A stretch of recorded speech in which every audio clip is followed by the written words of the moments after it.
Summer 1943, Camp Crossville, Tennessee. The brown, bubbling drink in the glass bottle held the German prisoner's gaze. He'd never seen anything quite like it. After 2 years in the North African desert living on hardtack and ersatz coffee, this sweet, fizzy Coca-Cola felt like the impossible made ordinary. It cost 5 cents at the camp canteen. The guard said that was exactly what American kids paid with their pocket money. Across U.S. POW compounds that same summer, 371,683 German prisoners ran into a reality that clashed with everything Nazi propaganda had drilled into them about American frailty. They stepped into a country where ice cream was a routine dessert. Soft drinks were daily fare, and candy bars were so plentiful that guards sometimes gave them away.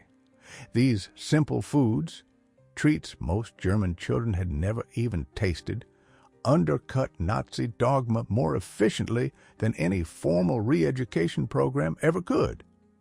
The arithmetic of plenty was written in sugar and carbonation, in chocolate and ice cream, exposing an industrial power that made German shortages look less like noble sacrifice and more like needless suffering. What started as astonishment at American sweets grew into a complete shift of mind. The desert had ended. The surrender of the Africa Corps in Tunisia in May 1943 put roughly 250,000 German and Italian troops into Allied hands. Seasoned desert veterans, men who had once driven the British all the way back to Egypt under Rommel, braced for cruelty behind barbed wire. Nazi broadcasts had primed them to expect American beatings and starvation. Instead, within hours of laying down their arms, they were handed American K rations. Those field meals, regularly mocked by U.S. soldiers, were treasure chests to men who'd been scraping by for months. Crackers, processed cheese, candy, fruit bars, instant coffee, sugar tablets, cigarettes, emergency food that looked like a feast. Records show that at North African processing centers, the U.S. Army served pancakes with syrup, fresh eggs, and milk, things that had disappeared from German messes years before. Feeding the enemy well began immediately, though the deeper effect wouldn't be clear until later. One German officer later told the International Red Cross, "We expected to be starved. Instead, the Americans fed us better than our own army." That confusion about U.S. resources was the opening lesson. Liberty ships that ferried POWs across the Atlantic in the summer of 1943 became floating classrooms in American abundance.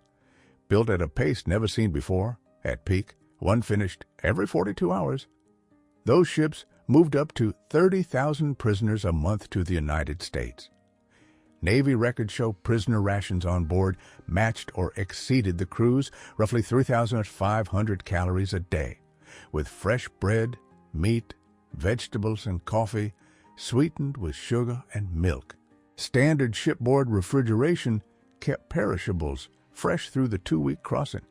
Most astonishing of all, documented accounts confirm that ice cream was served more than once in mid-ocean. The log of USS General M.B. Stewart for July 1943 notes ice cream for POWs on July 4th, churned on board by a machine that turned out about 10 gallons per batch. For men who hadn't seen ice cream since before the war, a frozen dessert in the middle of the Atlantic defied belief. When the ships tied up at Norfolk or Newport News, German POWs saw an America that Nazi radio had sworn did not exist.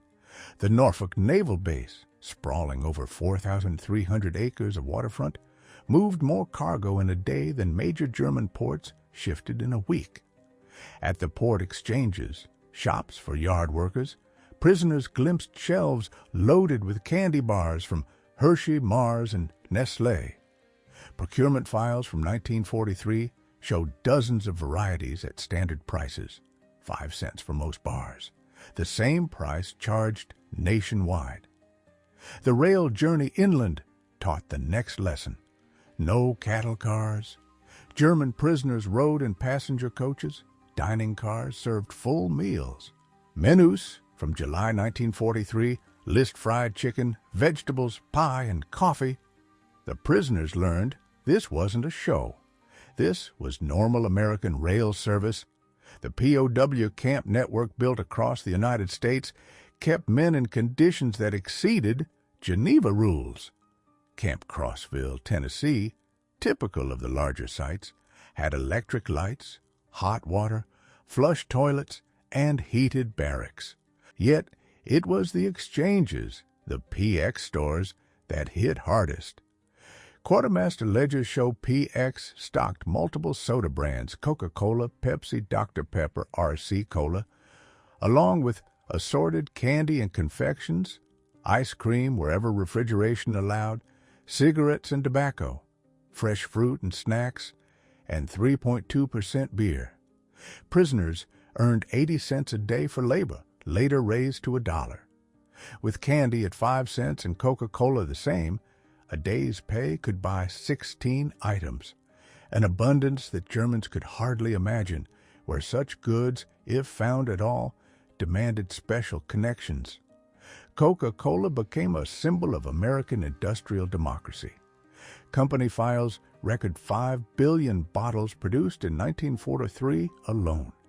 Military contracts guaranteed a 5-cent Coke for servicemen worldwide, a promise that demanded breathtaking logistics. German captives learned that this drink, unknown to most of them before capture, was everywhere in America. Every camp received regular deliveries. Work details noticed coolers and vending machines at gas stations, factories, and schools. Americans of all ages drank it casually, tossing half-finished bottles without a thought. The uniformity amazed technically minded prisoners. Coca-Cola tasted the same in Maine as in Texas, a level of quality control beyond anything they'd seen at home. Concentrated syrup made in Atlanta and shipped to bottlers nationwide signaled a coordinated industry that shattered Nazi stories about American disarray. Coca-Cola archives indicate many camps took weekly deliveries of 200, 300 cases, 24 bottles each. Camp Hearn, Texas, by itself, went through about 7,000 bottles a week in the summer of 1943. Ice cream in POW camps felt like pure fantasy to men who hadn't tasted it in years. Yet Army files show it was regularly served where freezers were available during the hot months. The military rated ice cream so vital to morale that special ice cream ships sailed with the Pacific Fleet. At Camp Shelby, Mississippi, the July 4th, 1943 celebration featured ice cream made on site. Prisoners watched hand-cranked churns turn out gallons with ice, salt, cream, sugar, and flavorings, using scarce items like ice in July and cream and sugar for a purely recreational food signaled priorities that baffled them. By 1944, many camps had electric churns. The flavors, chocolate, vanilla, strawberry, butter pecan, outstripped what many German parlors had offered before the war. POWs could buy bars and sandwiches for 10 cents or cups in various flavors. Requisitions show large camps ordering 50 to 100 gallons per week during summer. Quantities varied by place and season, but prisoners routinely enjoyed a frozen luxury that had vanished from German life. Sugar in American camps packed a special punch. In Germany, sugar was tightly rationed. Civilians received about 280 grams a month when it could be had at all. In U.S. camps, sugar bowls sat on mess tables for anyone to use. Quartermaster reports from 1943-45 show weekly deliveries of 100-pound sacks of refined sugar. Camp bakeries used it with a free hand. Cakes, cookies, pies, appeared regularly on menus. Coffee, tea, cereals, and desserts were sweetened without restriction. One report from Camp Aliceville, Alabama, captures the contrast. In August 1943, humidity hardened several hundred pounds of sugar into solid blocks.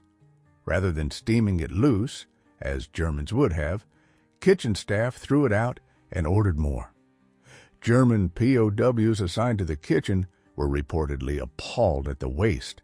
American chocolate habits revealed a democracy of plenty.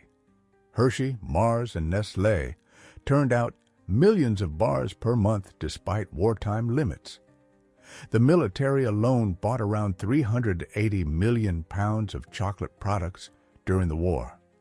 PX offered a spread of chocolate items, standard Hershey bars, military rations, emergency bars, and assorted candy for 5 to 10 cents.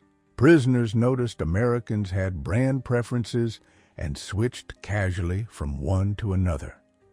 Red Cross parcels handed out monthly included chocolate among other comforts.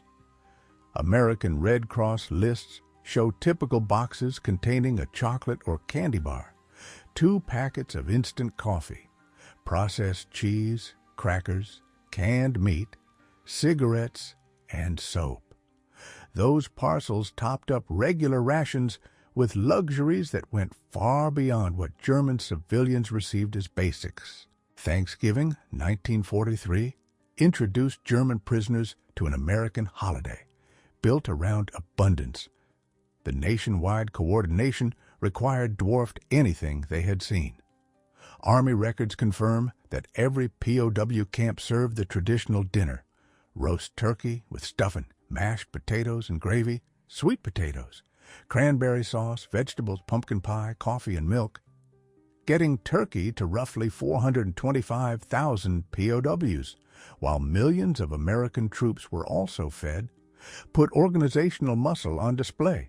The fact that prisoners ate the same menu as U.S. soldiers undercut the racial hierarchies Nazis preached. Christmas 1943 brought unexpected generosity from civilians. Churches, civic groups, and private citizens sent packages to German POWs. The American Friends Service Committee by itself delivered roughly 50,000 Christmas parcels to enemy prisoners. Typical contents: homemade cookies, candy, toiletries, small games and books, cigarettes, and writing supplies. Towns around the camps often added their own goodwill. In Tonkawa, Oklahoma, locals brought homemade treats to the POWs. In Hernan, Texas, church groups delivered Christmas cookies and candy. Kindness toward enemies ran counter to everything Nazi ideology claimed. Americans with relatives fighting Germans still showed charity to German captives, strength expressed as mercy, not revenge. As labor shortages deepened, POWs worked outside the wire more often, getting an up-close look at the U.S. food machine. By 1944, about 100,000 prisoners worked in farming and food processing, seeing American plenty at its source. In Michigan, orchards, they picked cherries bound for maraschino production, the bright red garnish on ice cream sundaes. The sheer volume stunned them, single orchards producing tons of fruit mainly for decoration. In canneries, they watched quality control toss perfectly edible produce for minor flaws. Del Monte data from 1944 show roughly 15% of fruit rejected for canning due to size or blemishes and diverted to animal feed. Sugar beet plants in Colorado and Nebraska displayed mechanization beyond what Germans had achieved. Single farms turned out more beets than whole German regions.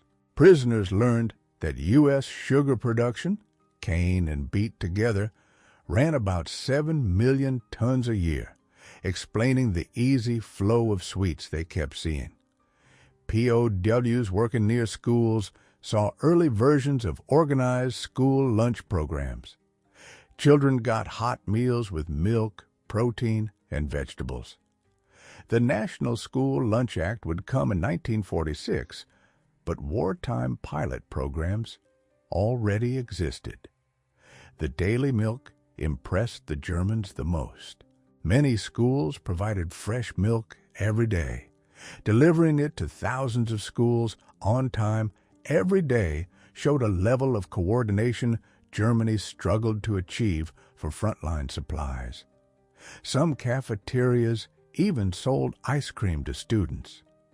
The thought of school children buying frozen desserts while German children endured shortages made a deep mark on POW observers.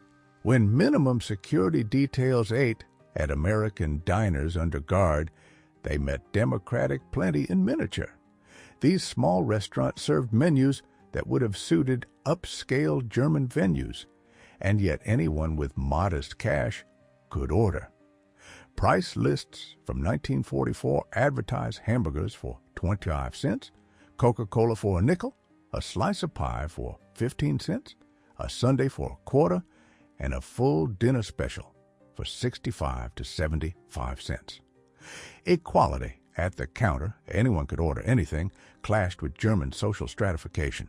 A factory hand and a bank president could sit on adjoining stools, eat the same meal from the same waitress at the same price. As POWs gained access to American newspapers and magazines, they ran into production statistics that dwarfed Germany's. 1944 figures leap off the page. Sugar, near 7 million tons. Chocolate and cocoa products, military loan, some 380 million pounds. Coca-Cola, 5 billion bottles in 1943. Ice cream, over 500 million gallons. Milk, 119 billion pounds. German output for the same period. Sugar tightly rationed, mostly from beets. Chocolate reserved for the military. Soft drinks produced in minimal quantities. Ice cream nearly non-existent. Milk rationed hard.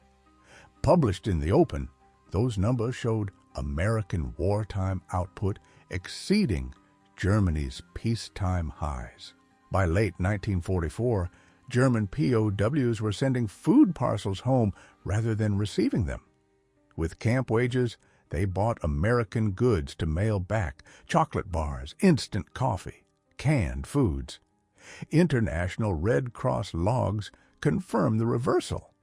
German prisoners in America sent around 11 million parcels home during captivity, most with food. The effect of German families opening packages of American plenty mailed by relatives in captivity while they starved in freedom shook Nazi arguments at the foundation. Rationing in the United States highlighted the gulf.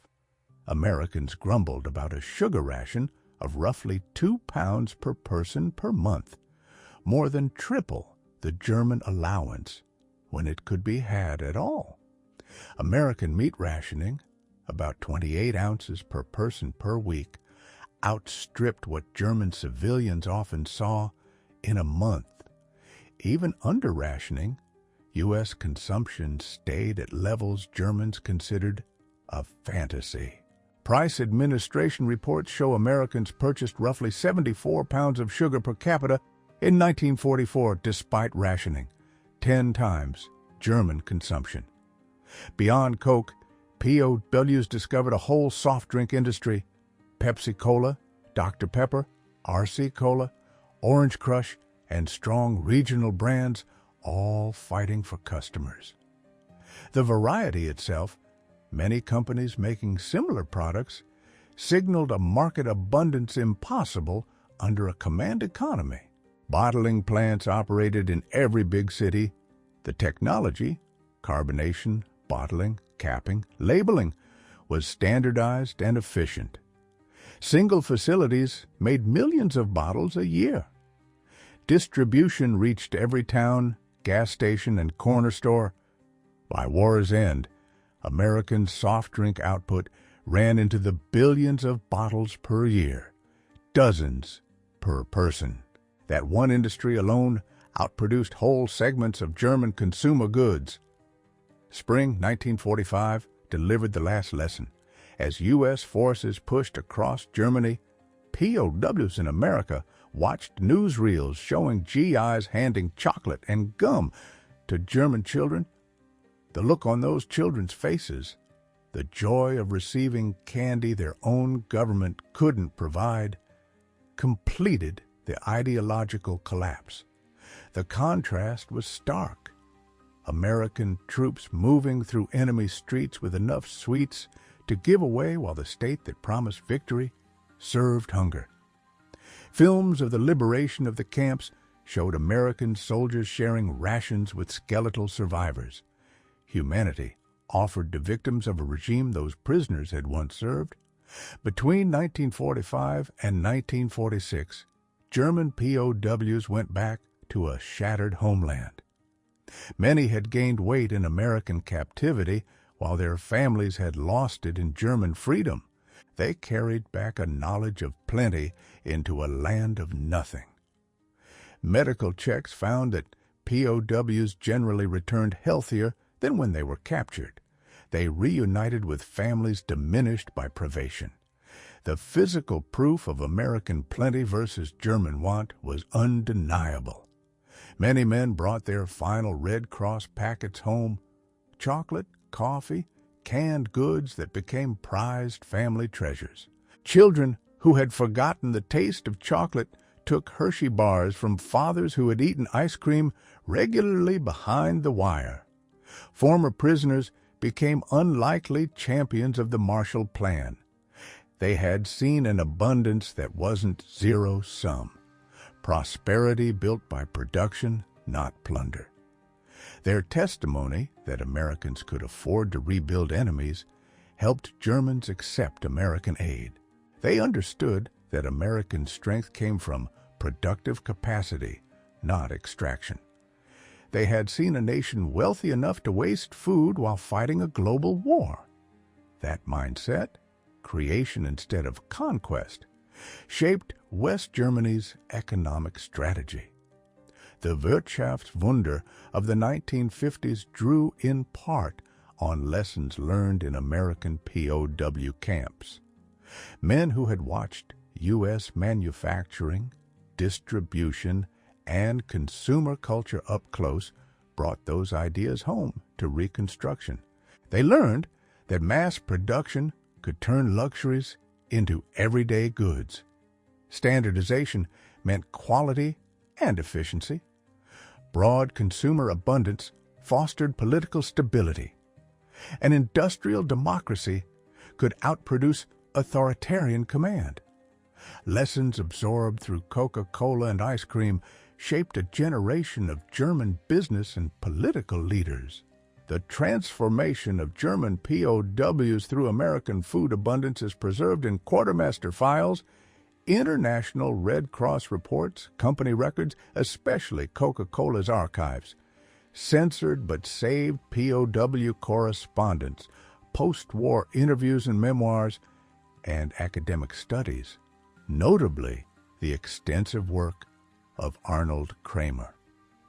Kramer, the leading historian of German POWs in America, concluded that plenty at the table was central to the ideological shift. His research shows that casual American abundance did what formal lectures could not. It toppled myths of Nazi superiority. The numbers tell a story that's hard to argue with. Average POW consumption, 1943 to 46, daily calories, 3,300, 3,600, sugar freely available by the pound each month, meat roughly 32 ounces a week, milk about a quart a day where available, ice cream regularly in summer, soft drinks unlimited at 5 cents each. German civilians in the same period, daily calories, Tylenol 200, 1,500, sugar around 280 grams per month when there was any, meat about 10.5 ounces per week, often not available, milk heavily rationed, ice cream non-existent, soft drinks unavailable. Those gaps weren't slogans. They were documented fact. Enemy prisoners ate better than German civilians, proving that American plenty reached even to defeated foes.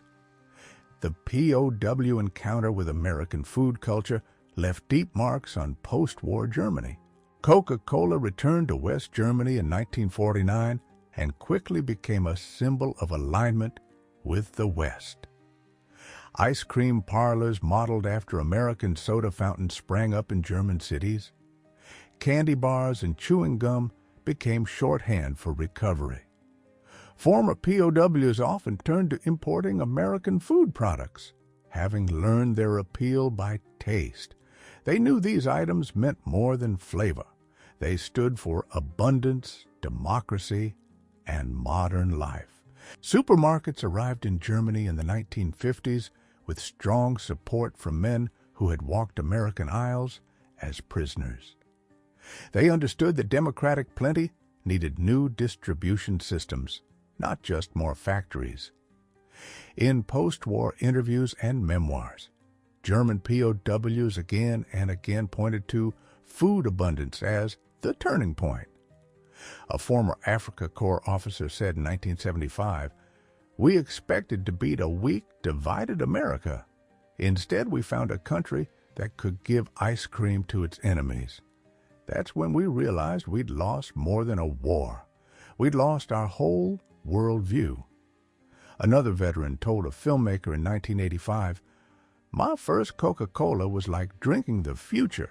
Sweet, fizzing, totally unnecessary, and available to anyone for a nickel. In that bottle was everything Nazi Germany wasn't: abundant, democratic, joyful." Collected over decades, these voices agree American food abundance did what battlefield defeat alone could not. Collected over decades, these voices agree American food abundance did what battlefield defeat alone could not. It changed minds. Men who arrived as Nazi soldiers left as witnesses to democratic prosperity. Historians now see the German POW experience in America as re-education by observation, not indoctrination. It worked because prisoners watched a society operating at full power while treating enemies with dignity. Food made the lesson universal. Everyone knows hunger and satisfaction. The proof was visible. Weight gained and health improved. 3 steady meals plus canteen purchases. Every bottle of Coke spoke to standardization and distribution. Every Sunday demonstrated that plenty could be shared. Children of former POWs grew up on stories of ice cream and Coca-Cola behind the wire. Those tales sounded fanciful until West Germany recovered and American products filled shelves. A mythology of American plenty, born in prison camps, shaped German-American ties across generations. Many POWs' children later studied or worked in the United States. Drawn by their fathers' accounts of impossible abundance, they found reality matched the memory. Supermarkets with overflowing variety, soda fountains serving sundaes, candy aisles with dozens of choices. The influence reached beyond individuals. West German business culture absorbed lessons about consumer choice, quality through standardization, and the stabilizing effect of open markets. The economic miracle was not only about output, it was about creating everyday abundance. Today, McDonald's counts more than 1,400 restaurants in Germany. Coca-Cola is a fixture. Ice cream is commonplace. The journey from scarcity to plenty, begun in American POW camps, is complete. But the historical lesson endures. Ideology can be undone by abundance rather than by punishment. Kindness can beat cruelty. Demonstration can outdo propaganda. The German prisoner who couldn't believe in ice cream and Coca-Cola behind the wire was looking at democracy's quiet weapon, the power to create so much that even enemies could share in it. The story of German POWs and American food is one of history's strangest victories. A war won with generosity, an ideology disarmed by ice cream, a worldview shattered by soft drinks. Their change didn't come through beatings. It came through plenty. They arrived certain of German superiority and American weakness. They left understanding that U.S. strength came from productive capacity so vast it could afford waste in the middle of a global war. A society that could sell a 5-cent Coke to a prisoner possessed power beyond mere force of arms. The ice cream sundae, with its excess of ice cream, syrup, whipped cream, nuts, and a cherry, became a living metaphor for American abundance. Each topping alone exceeded their pre-war dreams. Together, they made impossible luxury routine. That enemies could order seconds while German children went hungry revealed the total bankruptcy of Nazi promises. Former POWs often remembered exact moments of awakening, the first hiss of a Coke, the first cold spoonful of ice cream, the first bite of a Hershey bar. Those tastes carried more weight than any argument. They had tasted democracy, and it was sweet. The change was total and irreversible. Men who had marched under the swastika returned as apostles of abundance, spreading the radical idea that prosperity grows from freedom, not conquest. They realized America's secret weapon wasn't only its armies. It was the willingness and the capacity to hand ice cream to its enemies. In the end, those bottles of Coca-Cola and those dishes of ice cream in American camps did what armies could only try to do. They transformed enemy hearts and minds. German POWs who once doubted such plenty existed became its most credible witnesses. They carried home a simple truth. Democracy tastes like chocolate, and freedom fizzes like carbonation. Their story reminds us that the greatest victories can come not through smashing, but through showing, not by taking, but by giving, not with hatred, but with the simple act of serving ice cream to enemies on a hot summer day. The men who met American abundance as prisoners became the unlikeliest ambassadors of freedom, changed forever by the incredible reality of Coca-Cola and ice cream in American POW camps. Please,